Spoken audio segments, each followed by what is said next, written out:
the land of an open laboratory of hate. We are talking about Karnataka. अमन चैन के दुश्मनों ने शहर की कौमी एकता को आग के हवाले कर दिया. A Bajrang Dal worker in Shivamogga delivered a hate speech. The political atmosphere in Karnataka is not actually, the Hindu right wing is not actually hiding its agenda. The fringe elements are no more fringe elements.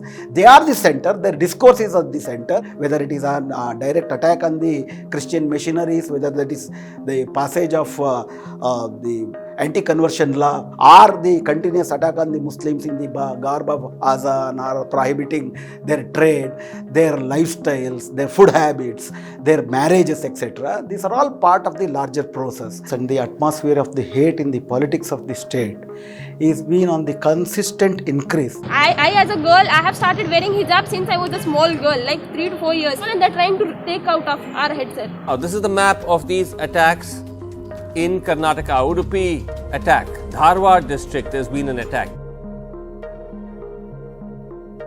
You take from the case of Hijab, the 3-bench judge headed by the Chief Justice Avasthi in Karnataka actually took a very limited view of the controversy that was before them. Argument made by the defendants or the petitioners actually, by the Muslim girls actually. Their right is actually derived from the Article 25, which has both the aspects, the right to the consciousness and their right to actually practice their faith. But the very government of the government as such actually took the shelter under the guise of uniformity and secularism. The 3-bench court actually privileged that. It said that uniformity is important in the classroom and the college campus, and wearing hijab will undermine that. Yesterday they wore hijab, today they are wearing burqa. How can we make ensure that tomorrow onwards they won't wear the uniform and they come only wearing burqa? Even though the judgment was clear that the hijab should not be allowed even just in the classrooms, most of the colleges, most of the schools actually did not allow hijab even in the college campus. Many college authorities in fact extended the denial of hijab not only to the students, even to the lecturers. आपको निकलना पड़ रहा है. कहाँ से हो आप? UP. नाम?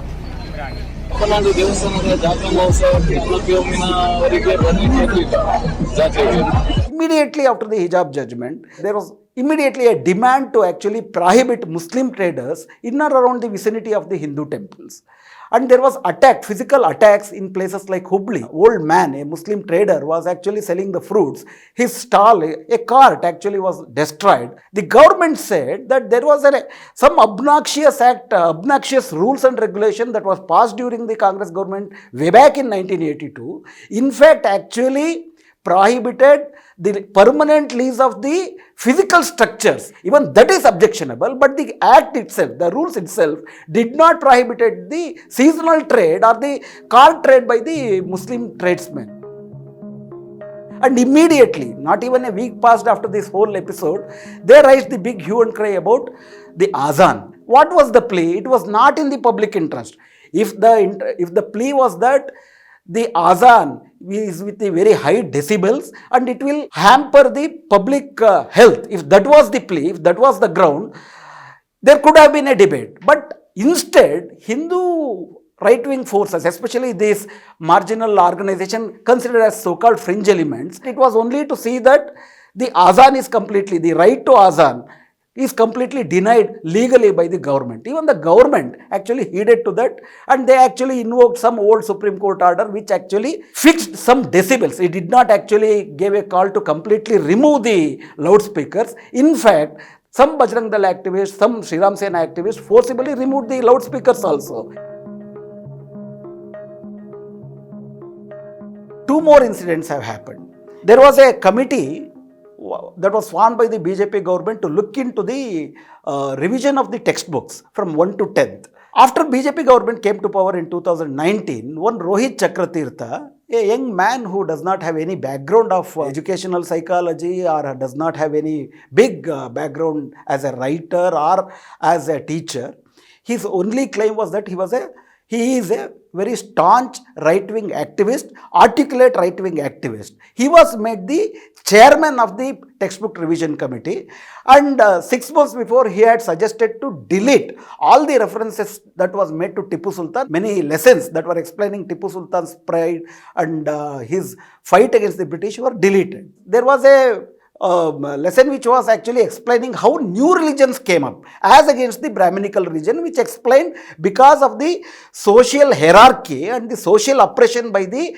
Brahminical theology, new religions like Buddhism, Jainism and many other folklore religions came up in Karnataka. This was actually deleted. A lesson written by Professor G. Ramakrishna, who is a stalwart and educationist, a teacher, a lecturer who had an experience of some 50 years. He had written a book on Bhagat Singh, and a chapter from that book was inserted as a supplementary reading in the 10th standard, and that was deleted. Reference to Periyar, reference to Narayan Guru, who was a big social reformer. All the references made to these stalwarts were deleted. Stalwarts from the education and the literary field and also political field are writing to the government they are asking a simple question: what is the veracity and what is the criteria to actually make Rohit Chakratirtha as the president of the committee, and what is the parameters to include and delete the lessons that in the new textbook? The government has not given any answer, and they are stubborn and saying that RSS is a great nationalist leader.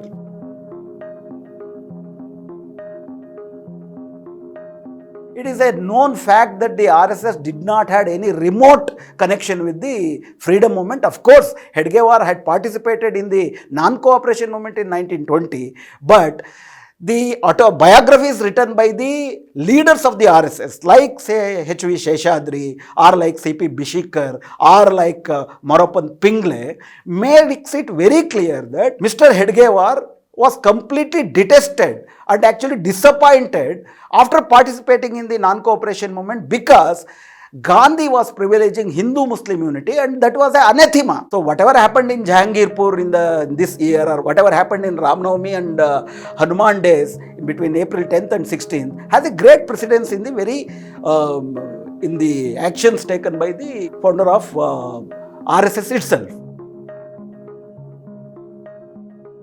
There is a place called Vidurashwata in Karnataka, which is 60 kilometers from Bangalore, that is considered as the Jallianwala Bagh of Karnataka. Because in 1938, the freedom fighters belonging to that area actually defied the law of the British and hoisted the tricolor flag in a place called Vidurashwata. That was actually dealt with ruthless police repression by the British police, and 32 people were killed. 32 freedom fighters were killed in the Vidurashwata. In the last 10 years, the people with the spirit of freedom and the people with the progressive orientation have actually developed a art gallery, a kind of museum, which has a story, a narrative of the history of Indian freedom movement. There are two photographs in particular which says that Nathuram Godse, belonging to the right-wing extremism, killed Mahatma Gandhi. In the last 1 week, in fact, there is a continuous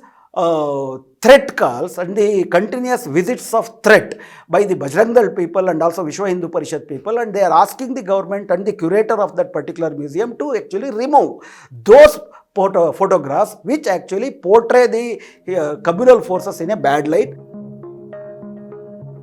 The recent judgment given by the Chandrachud bench, Justice Chandrachud bench in the Supreme Court, in the Gyanvapi case, has also indirectly emboldened the Hindu right-wing case, unfortunately. Justice Chandrachud bench actually refused to acknowledge the spirit of the Places of Worship Act and prohibit the videographing of the Gyanvapi mosque in Varanasi. Rationale given by Justice Chandrachud is that whereas the Places of Worship Act will prohibit the changing of the nature of the places of worship, it does not actually prohibit the exercise of ascertaining the religious nature. The interest was very clear that after ascertaining the religious nature, what is going to happen? Rumors around the existence of Shivling has been leaked by the Judicial Commissioner. That is the outcome of the verdict in the Mr. Justice Chandrachud bench is being actually taken as another victory by the Hindu right-wing forces even in Karnataka. In fact, there is a place in Srirangpatna where there is a mosque built by during the time of Tipu Sultan, which is under the Archaeological Survey of India's supervision. In the last 6 months, the new Swamis with the Kavi costumes, they have started demanding that is a Hanuman temple and that should be given over to Hindus.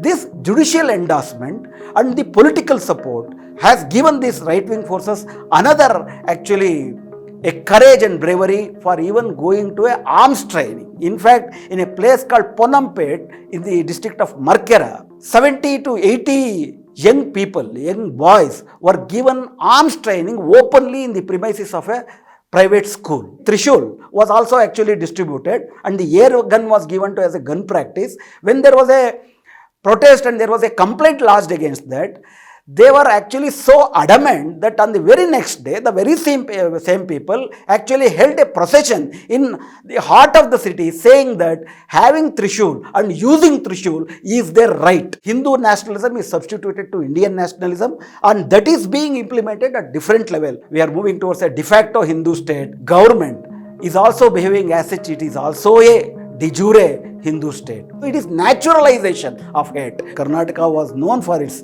harmony, for its secularism, for its traditional peaceful coexistence between the religions, but now it is competing with Uttar Pradesh, Gujarat and Assam for actually donning the status of the first Hindu state.